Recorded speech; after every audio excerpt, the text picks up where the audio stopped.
Ah, that's the Bethesda we know and love. What's going on, guys? It's your boy Drinker here, and today we are discussing Starfield. Really quickly though, before the video begins, guys, please be sure to leave a like, subscribe, turn on post notifications, all that good shit. It really does help the channel grow a ton. Comment down below letting me know what other types of videos that you want to see from me in the future. Be sure to check out my locals as well if you wish to support me further in the future. But let's go ahead and jump right into the video. Starfield released a year ago today, hopefully when I upload this. So I thought it was time to revisit the game and see how it holds up, as well as do a full in-depth review of the gameplay. The game got an extremely mixed reaction at release. Some people love the game, some people hate the game, and others, like me, are just mildly concerned.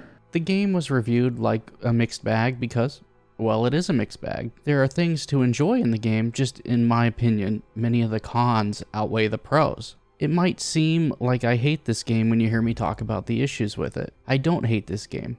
I don't love it either though. Hate and love would require this game to invoke emotions, which this game fails to do. My feelings towards this game can best be described as indifference. The game doesn't really give me a reason to care about it one way or the other.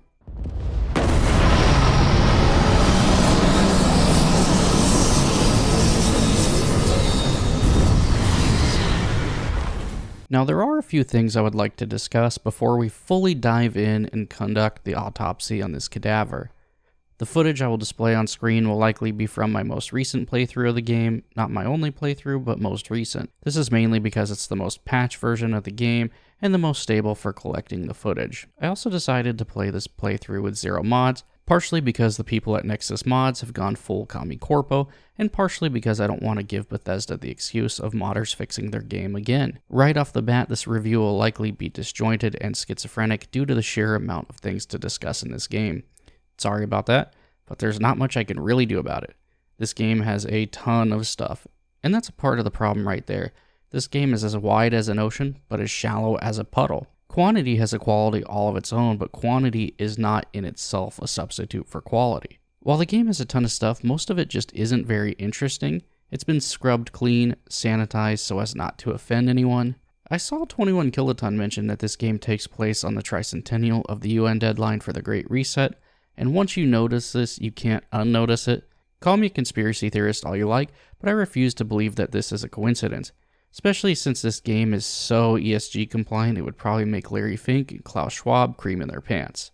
The game has forced pronouns, eating bugs, it's full of girl bosses, there's a transgender clone, gay married couples, universal bisexuality, many fat NPCs, insertion of a character speaking Yiddish just to check a box. Are white men extinct? I barely see them anywhere. I have a feeling they're extinct like dinosaurs. All I see are women and people of color, especially in New Atlantis. Maybe white men died in the war. It's not just racist, the game is sexist too. 80% of NPC leaders and soldier types are women. I get the girl power fantasy, but it's getting out of hand. One thing that's funny about the universal bisexuality is that it's probably more so lazy than it is woke. You don't have to put the creative writing effort in if everyone can fuck everyone. The game even has dead or alive bounties for hate crimes. Yes, the game is so politically correct, it has dead or alive bounties for hate crimes. Unlike real life though, there are no immigrant rapists to let out of jail scot-free. Oh well. The Constellation group is extremely diverse, but all have the same hive mind morality and reactions.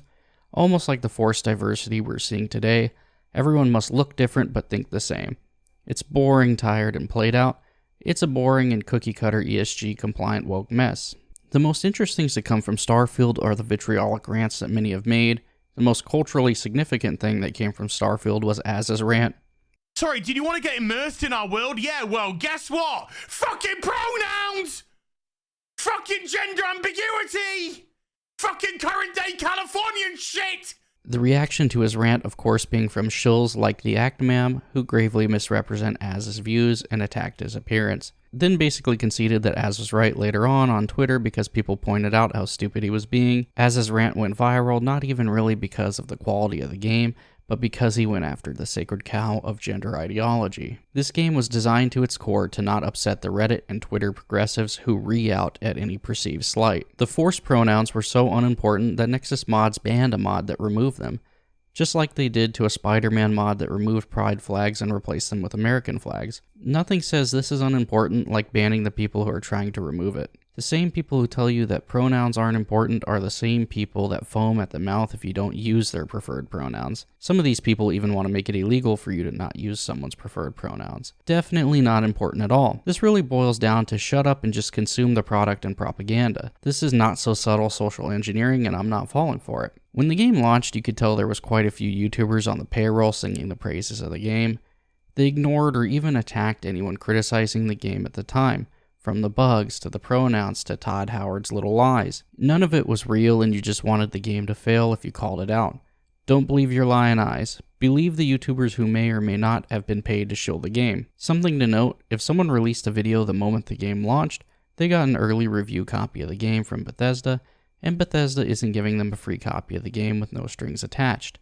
This is just common sense. If you want an honest opinion on the quality of a game, you may have to wait for a non-shill YouTuber to release a video later on. Now again, this game isn't necessarily bad, but I wouldn't call it good or a masterpiece. It's an extensively mediocre game, filled with every space trope other than the good or necessary ones. It does a lot of things, almost none of which it does well.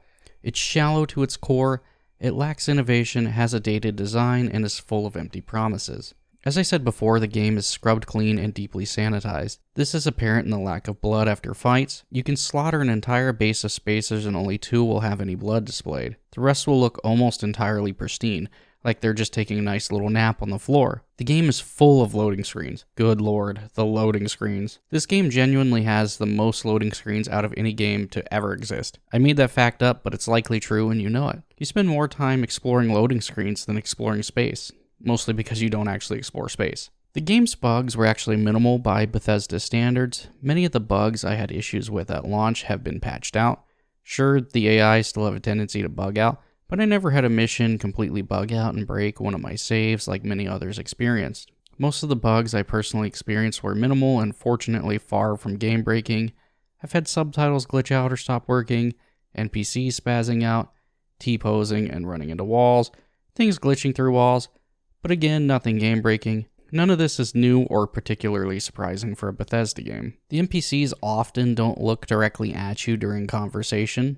Yes, even now. It's definitely better than at launch, but I doubt this will ever get fully corrected. The NPCs are also just kind of ugly, and good lord, a lot of them are just fat. Unfortunately, that is probably the future we're heading towards, so I guess Bethesda did in fact do something right, even if it was accidentally. Whatever went wrong made the NPCs look plasticky. I do think they look better than other Bethesda games, but in comparison to other modern games by other developers, they do not look good. They also only have about 4 facial motions, which adds to the fakeness of their appearance. Unfortunately, Bethesda's facial animations haven't really improved much since Skyrim. The main problem is that the game still generally runs like shit. It's interesting because most of the time my PC's stats don't act like they're being maxed out, but the game just runs very badly. It's poorly optimized. Sure, it's definitely gotten much better since launch, but the game's been out for a year and the performance is still piss poor. I love that Todd Howard lied and said the game was optimized and told his fans that they may need to upgrade their PC. Shut up, Brokey. We don't want you here. I have a very good PC and the game still struggles to get 60 FPS much of the time. This is even more amazing when you realize that the game generally doesn't look that great. Certainly not great enough to justify the crushingly poor performance. Sure, some of the things in the game look good, sometimes really good. Occasionally you'll catch yourself staring at a particular gun, an airlock door, the light dancing on the tile floor, and catch yourself going, wow, that does look good. This doesn't happen often, but it does happen. Many of the handcrafted elements are nice, but Bethesda still does the same thing where they take the same piece of texture and change the resolution so it can be stretched into a landscape, which causes the landscape to look ugly and bland. Bethesda has always been best at things that they handcraft, and this game really exposes the glaring difference in what is handcrafted and what is procedurally generated. The vendor credit cap is extremely frustrating. Many individual items cost as much or almost as much credits as the vendors have. Selling crap quickly becomes an annoying chore when you have 100+ items to sell. You either travel from vendor to vendor or find a place to sleep and wait for the vendor to get more credits. This is a compounded issue considering you are always over-encumbered due to the amount of stuff you'll want to pick up and keep or sell. Credits would never be an issue in the game if they weren't bottlenecked by the vendor caps. Money is otherwise basically free in the game. You learn very quickly to prioritize picking up guns, med packs, and digipicks because of their use and value. One gun will net you as many credits as 25 different heavier items. The menus are a disaster. There's no other way to put it. They are some of the least intuitive menus ever. I have accidentally sold things I just bought too many times to count, and based on the million other complaints I saw, I'm not alone. Bethesda also refuses to use a weapon wheel, instead choosing the D-pad method. I wonder if the outdated game engine would just collapse if they decided to go with a weapon wheel. It's funny because of course there have been many mods that fix the menus, most released within a week of the game's launch because that's exactly what Bethesda expects the modders to fix their games. Why should they put the effort in when the modders will just do it for free? They're unpaid labor. Now I had written a part about vehicles not yet being added to the game, then Bethesda had to make me rewrite a portion of the script by actually adding them. Even outside the game they fuck things up. Now I had predicted that the vehicles wouldn't be very interesting and would be extremely buggy, and I'm happy to say I was mostly wrong. The rover vehicle did break some players' map textures, but for me it was fine. Mostly the game's poor performance wasn't helped by the addition of moving around the world faster. Overall though, I'm happy to say the vehicle is a positive addition to the game. Much of the time when you land somewhere you had to run for 5 minutes to get where you actually want to go, but now you can at least explore the boring, empty, procedurally generated nothingness much faster. If nothing else, you can land at New Atlantis and GTA The Citizens for a while. While a welcome addition to the game, it's something that should have been in the game since day one. It took them almost a year to add this generic rover when they had to have known that people would want this in the game from launch. The base building is largely pointless in the game. If you're not using it as an XP grind, there really isn't much of a point to build a base. I beat the game multiple times without ever building a base. My very first playthrough, I built several bases as an XP grinder, but that was it. If I wasn't cheesing for XP, I never felt the need to visit my base. I think I lost several bases and just never bothered looking for them because you can't really tell where they are in your map. Much of the base building also seems broken. Wires disconnecting, goods not properly transporting to the correct storage containers. Much of this is either broken or so extensively convoluted, I really couldn't be fucked to bother, especially when the bases have no purpose. They primarily exist to justify their own existence. Maybe they feel more meaningful at higher difficulties, but I doubt it. Now this being said, looking online, some people have genuinely built some magnificent bases that I could never even dream of. If this particular part of the game interests you, you could spend many hours on it. This is a game with many systems that don't really play well together. If you want to know which skills work best with your playstyle, you're better off watching a guide than winging it. The XP grind is so slow and tedious that wasting a single perk point feels like a tremendous loss. Starfield plays a lot like Fallout 4 in space, but it's probably more apt to call it Skyrim in space. Not because they're identical from a gameplay standard, but because Bethesda wants us to keep playing this for years and to sell us 25 copies each on every platform there is. This game is intentionally designed to be a tedious grind for literal years. It's clear that innovation and technological advancement are Bethesda's worst enemies. Most modern RPGs outclass Starfield in terms of appearance, cinematic presentation, animation, and storytelling. None of the main general lore is particularly interesting as well. It's clear the audience feels the same as the majority of the reviews, including the recent reviews, are mixed. Most players are bringing up the same issues that I discuss in this video to varying degrees.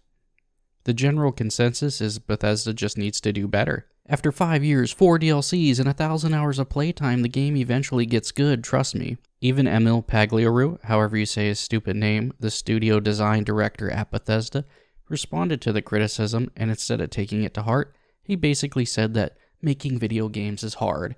If you criticize Starfield, you're wrong because you're not a developer. You should be grateful that you even get to play the game. Everyone works really hard, and we don't like it when people tell us our bad game is bad. Please don't be a big meanie. I agree, I'm sure making a game is hard. However, as the consumer, I have every right to fully criticize it however I like. No one forced you to make video games. Taking the genuine criticism to heart will help you make a better product. Now, I'm being a little harsh on Emil. His thread wasn't actually that bad. I'm simply doing it to make a point that yes, the consumers do know what they want, and yes, they largely know why the game didn't meet their expectation. The game wasn't what you portrayed it to be. It didn't meet our expectations because Bethesda lied. Blame the marketing department if you like, but you work for the same company making these decisions. There's a small but extremely vocal subset of the community that refuses to accept any criticism for the game. They will constantly try to gaslight you into thinking the game is amazing and only has a few minor issues. These people mainly live on the No Sodium Starfield subreddit and angrily type away in the YouTube comments, and explaining anything to them is like talking to a brick wall. If you're having fun with the game, that's great, keep playing. But don't try to lie to the rest of us about how great the game is when we can literally write a book about all the issues with the game. I've said this before and I'll say it again, we criticize the game because we want it to be as good as it can be. We are also just consumers who want to feel like we got our money's worth too. To the people scoffing at criticism, what does Starfield do better than previous Bethesda titles? The answer's not much. Now what does it do better than other modern day RPGs? This time, the answer is basically nothing. One thing that I find funny is that when I was researching for this video, most of the positive reviews of this game are pretty short, between 10 and 15 minutes, while most of the negative reviews are much longer, often going well over an hour. When I watch extremely positive reviews of the game, they really give the impression of coping and seething more than authentic enjoyment. One side seems to have more ammo for their arguments. Do what you will with that information. However, I'm curious how people will feel now that the honeymoon phase is largely worn off. The Shattered Space DLC will likely be out very soon, and I'm genuinely curious if the game will improve or if people's impressions of the game will shift when it releases. It needs to be a turning point for Bethesda, but I certainly don't have high hopes given their recent track record. This was supposed to be the exclusive that put Xbox Game Pass on the map and cemented as a legitimate moneymaker for Xbox, but it failed at that. I talk about this more in depth in my Gamergate 2 video. Personally, I believe Bethesda would probably have to change the engine or massively update their current outdated engine and push out many updates in order to change the perception of Starfield from mixed to positive, and that's not likely to happen.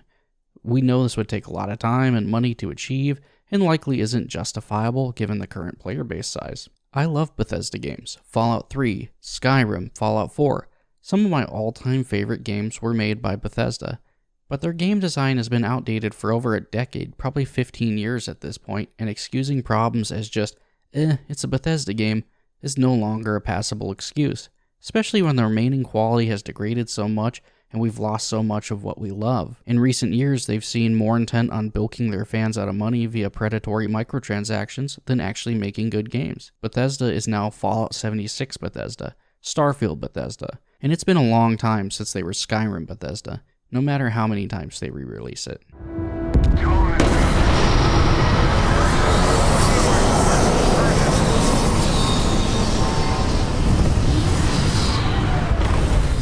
Starfield is a space exploration game where you don't actually explore space. It is the illusion of open space exploration held together by hopes and dreams and loading screens. This is the biggest fail of Starfield out of everything. Traveling is far from seamless. There is no immersive experience of space exploration. You're basically sitting in a chair with a picture of space and a picture of planets in front of you. They aren't real.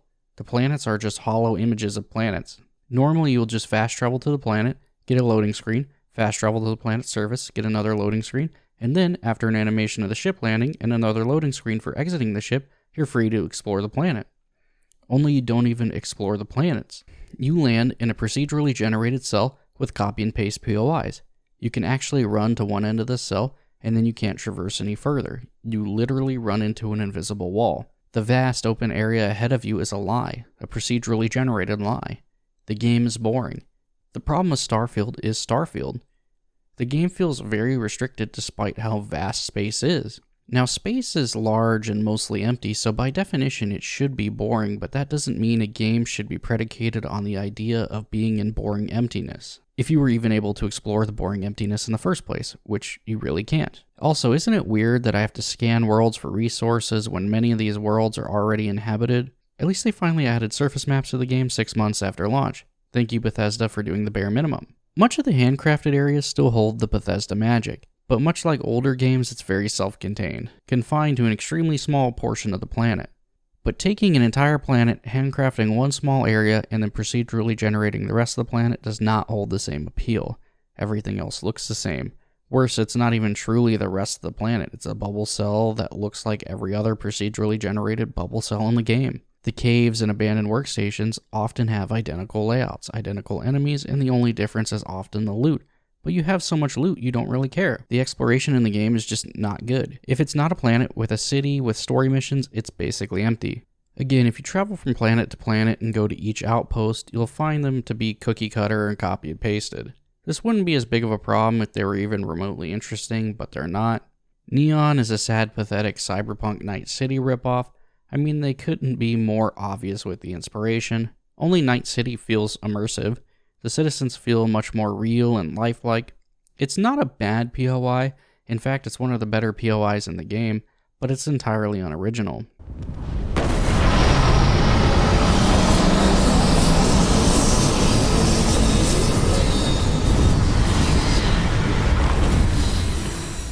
The combat is fine and what you expect from Bethesda. The shooting feels sufficiently good and fun enough. The gunplay is identical to Fallout 4, it's just been reskinned, until you fight a flying creature and then realize it's a reskinned dragon from Skyrim. It's just like Fallout 4, nothing special or amazing, but good enough to keep you engaged. I played Fallout 4 a lot, so this really isn't a problem to me. It's adequate, but I'm not sure you would really call it a selling point. It's a bit simple and mind-numbing, but it's fine. The guns tend to feel more like magic wands of damage dealing than guns, but again, it's not personally a problem for me. The silent scope sniper build is meta. Yeah, it's basically another stealth archer from Skyrim. One disappointment is how few 0G fights there are. There's a few of them, but I was hoping for the opportunity to explore it more. To be fair, it's a little janky when you do experience it, but in a space exploration action RPG, there are surprisingly few 0G encounters. The game goes by the basic principle of the higher level your enemies are, the spongier they get. Some enemies even have multiple health pools or heal during fights. Late game, low level enemies are complete pushovers. Combat isn't generally difficult throughout the game. The game practically throws med packs at you, so even if you're underleveled, you can heal your way to victory, which I did a lot. One thing that's interesting is how often the enemies shot me when the game was telling me they didn't actually know where I was. It's like the game is cheating and using magic bullets that could home in on my location even though the enemies didn't know where I was. This is consistent in the game and not a one-off occurrence. It definitely feels unnatural. Another issue is your companion frequently runs in front of you while you're shooting. Again, it's nothing new for Bethesda and can be kind of funny. The lack of intuitive damage feedback is annoying. You genuinely have no idea that you're in the process of dying. During combat, I just constantly look at my health bar so I know if I need to spam a med pack. I rarely died in the game, but when I did, it's because I failed to look at my health bar as often.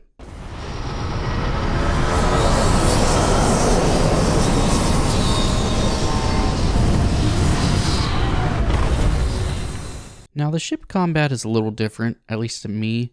When it comes to the gun combat on the ground, you can generally tank a lot of damage if you have a lot of med packs, regardless of how powerful the enemies are. This is not really the case with ship combat. Sure, there's ship parts, but unlike the med packs, you don't have the same amount. Some ship battles were so difficult I just turned on God mode because I wasn't going to waste an hour of my life trying to beat it legitimately. The game should give you some warning like, hey, if you enter this ship fight, you're going to get fucked in the ass. Generally though, the ship combat is how you'd expect and pretty unremarkable yet familiar. It is basically a minigame and nothing more. If you have a strong ship and can kill enemy ships quickly, then you'll make short work of them. If your ship isn't very good, then you're in for a rough time. If your ship can do more damage and take more incoming damage, then you'll win.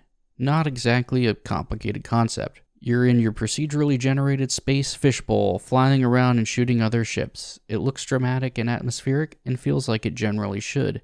It's actually fairly simple and intuitive. The ship's combat is very smooth overall. Unfortunately, there's nothing helping your 3D spatial awareness during combat. Most games like this have a 3D radar, but not Starfield. To help compensate, I basically only did ship combat in the third person. Ship combat is pretty superficial and surface level overall, just like the rest of the game, but it's not an unenjoyable minigame. Stealing ships is fun, but there are some ships you just can't steal no matter what because it would upset Bethesda. It doesn't matter what your ship levels are or what perks you have, just like there's still certain NPCs you just can't kill because Bethesda wants you to play their way. Registering ships is also insanely expensive and really cuts into any profit stealing the ships would generate. These two things combined make me less inclined to steal ships unless I see a ship that's unique or much higher level than the one I'm currently using. Building the ships is a great and confusing mess. Perhaps the best feature Bethesda put into the game is the shipbuilding mechanic. Oftentimes you spend an hour trying to improve your ship, only to scrap all of the changes you made because you can't actually put those items together due to one restriction or another. It's a confusing mess, like building a Lego set with no instructions, but when you do put something together, you genuinely get a feeling of accomplishment. As I said earlier with the base building, some of the builds players have created are things I can't have imagined making. I really enjoyed this part of the game despite the confusion, and if it speaks to you, then you can just do a shipbuilding playthrough and have a great time.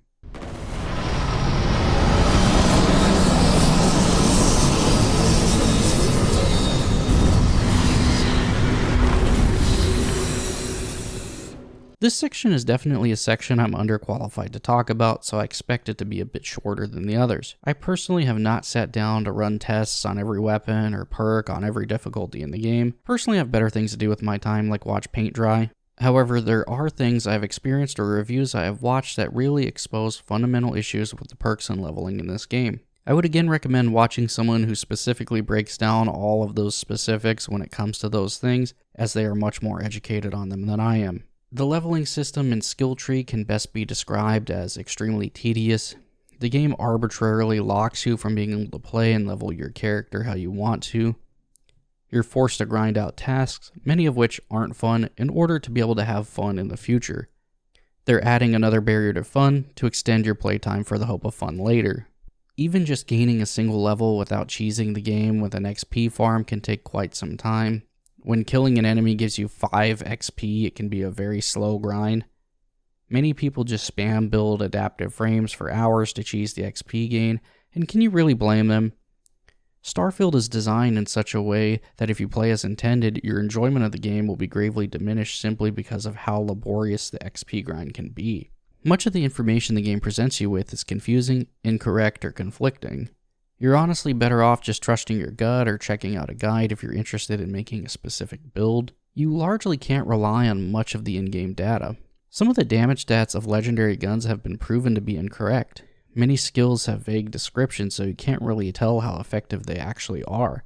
There are perk combinations that basically make you a god and effectively break the game by doing things like increasing the damage you do, giving you a critical way to damage enemies, and then stacking that critical damage. Like I said at the beginning of this section, it's extremely in-depth and complex, so please review full guides by the expert testers.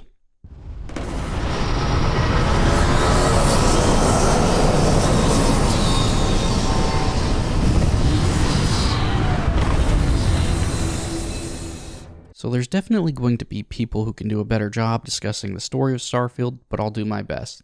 Most of my experience of the story, I was barely paying attention because it just wasn't that interesting to me. 90% of the story is just boring, repetitive, mundane fetch quests. Writing an interesting and meaningful story is literally impossible when you try not to offend anyone. How do you push the envelope when you can't push the envelope? How can a player lose themselves in the lore if everything is so generic? He is bad because the game says so. She is good because the game says so. There's genuinely zero tension experienced by the player or created by the game. If you completed this game without skipping any dialogue, I applaud your patience.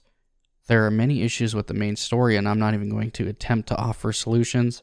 Like I said, people much more qualified than me have already discussed this at length. Most of the missions in the game play out like loading screen telephone. You go talk to one person who sends you to another planet to talk to another person who sometimes sends you to talk to another person on another planet, and then you go back to the original person on the original planet. It's a boring, meaningless loop of loading screen-filled story design. Many people say you should do the main quests first and then focus on side content. I'm not sure if this is actually the best method. You should probably do a good chunk of the story first, but doing all of it is a little more nuanced. Personally, I would recommend weighing the pros and cons of completing the main story. Pros: completing the main story is a good place to uninstall the game forever. Cons: you do lose everything upon completion, but getting loot in this game isn't exactly difficult. We'll discuss this part of the story much later. The opening of Starfield is an underwhelming and incoherent mess. Now, Bethesda's main storylines have never been amazing, and this is coming from a diehard Fallout and Skyrim fan. But this opening is particularly poor. On your first day of work at a mine, you touch a strange rock, have an acid trip, and now the entire universe revolves around you. You meet Constellation. Constellation is an extremely vapid organization and only exists to serve the player. You're just given a spot in a Constellation. You earn it with an acid trip. There's no barrier to entry other than the acid trip. In fact, you're practically forced to join them before you can actually explore anything else yourself. The game really tries to get you to meet them before you can do anything else. Once at the Constellation headquarters, you meet their leader, Sarah Morgan, whose character trait is that she's British, and she tells you about Constellation being an explorer group, but they aren't. Constellation is an explorer group that doesn't actually explore anything. They have no information on anything in New Atlantis, let alone anything in the rest of the universe. They are just sitting and waiting endlessly for the player to arrive and do the exploring for them. Somehow every planet you explore is already inhabited, but you still have to scan to know what resources are available on these planets that are already occupied. It makes no sense. You're not discovering anything new, and yet you have to be the one to scan the planet like you are. But you are tracking down alien artifacts in areas that have already been explored and somehow no one noticed them. The main story itself is actually pretty short. It's only a handful of missions with additional fetch quests. It's extremely mundane and it isn't interesting. Go here, grab that, go back, go in and out of the building. 12 loading screens and 3 sets of skip dialogue and the missions are done. You eventually get powers through visiting temples while completing the main quest. Again, somehow no one has found these temples despite there being settlements within eyesight of them. Getting the powers is very underwhelming. Find the temple, float around, get the power, and have one enemy to test the power on. That's it. There's nothing even preventing you from entering the temples. They're completely unguarded. Every temple is the exact same. Find a temple, float, get power, one bad guy, repeat. One power is literally just the shout from Skyrim. Of course, they have to rename it because we'd never notice it's the same thing if it doesn't have the same name. The powers are fun, but completely broken. But broken fun is still fun. By the way, the powers are completely useless in the final fight because the enemies are immune. Yay! The one time you finally need these strong powers and you can't use them at all because the enemies aren't affected. Thanks, Bethesda. When you obtain the powers, your team somehow knows you have them despite the fact that you haven't told them yet. You meet the Starborn. Starborn are people from other universes that have collected all the artifacts. Yes, it is a multiverse game, unfortunately. They essentially want to collect more artifacts to become even more powerful. That's basically it. They don't seem to have any other goals of what to do with the power once they obtain it. It's just getting power for power's sake. Their lore is so shallow it doesn't make them compelling or interesting. There's nothing keeping me invested. The antagonists don't even seem to care, so why should I, the player, care? The Starborn are literally a black and white morality. No, literally. One has black armor and attacks you, the other has white armor and doesn't. Extremely subtle, Bethesda. Of course, the third option is you can tell them to go fuck themselves, which is what I'm sure most of you that played the game chose. Even then, they don't care what you choose. There's seriously no incentive to give a shit as a player. If your speech level's high enough, you can actually convince them to give you all the artifacts because you and them know that they don't care. They're completely apathetic antagonists. Now, I jumped ahead a little to discuss just how dumb the Starborn idea is. Shortly after meeting the Starborn, we learn that the Hunter, one of the Starborn, is coming for us at the lodge and he already went to the space station. There shouldn't be a choice between going to the space station or staying at the lodge, but there is. The space station was already attacked, and the Hunter is already coming to the lodge. Logically, you would think that you would defend what you can and hope for the best with the people left on the space station. So something retarded about this section is if you go to save your favorite companion on the space station, the Hunter doesn't take the artifacts, which was the reason he told you he was coming to the lodge in the first place. He just kills a character that you don't give a fuck about. Do you see how that's stupid as fuck? It's easy to know what choice you should make. Let him kill the person you don't like. Like, duh. I don't care about any of the companions anyway, so I guess it doesn't matter who he kills. The game just locks a companion with you early on, and I just don't bother dismissing that person. Eventually, either way, one of your companions dies. If you choose to go to the space station, this is the companion you spent the most time with and have the most affinity built up with. If you choose the lodge, your lowest affinity follower dies. Someone is destined to die, and your crew still loses someone no matter what. Also, the fight against the Hunter in New Atlantis happens in an open area crowded with NPCs, so you basically always end up aggroing those NPCs if you accidentally hit them once. They immediately turn on you. It's just fucking dreadful. Then after that, you have to go find the Unity. To find the Unity, you have to speak to the leaders of the 3 main churches of the game. They direct you to other believers who tell you their stories, which contain coded messages. You bring those back to the Keeper, who gives you the coordinates of where you have to go. This could have been an interesting puzzle, but instead a random space priest gives you the information you need. This takes you to the Pilgrim's Camp, where you have to read 5 books in order to open the door to the last one. This eventually leads you back to meeting with the Starborn.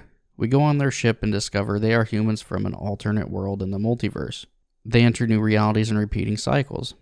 The emissary Starborn is our companion that died, only it's an alternative version from the other universe where you died. The Hunter is actually an alternate version of the Keeper at the church we spoke to. I gotta be honest, I was completely checked out at this point. There's a mission between 2 realities where you have to close the loop.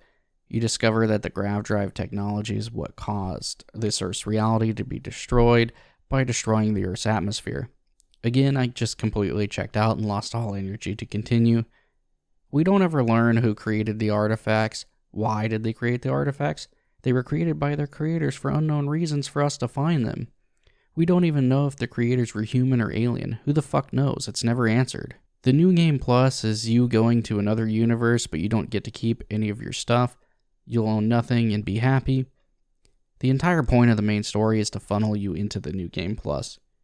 The game only truly begins at this point, but this is no excuse to have the game be so boring for 30, 50, or 100 hours to get to this point. Even after this, the core missions remain boring fetch quests that you largely just did. It's an uninteresting game loop that only gets improved upon because you level up more and get more skills.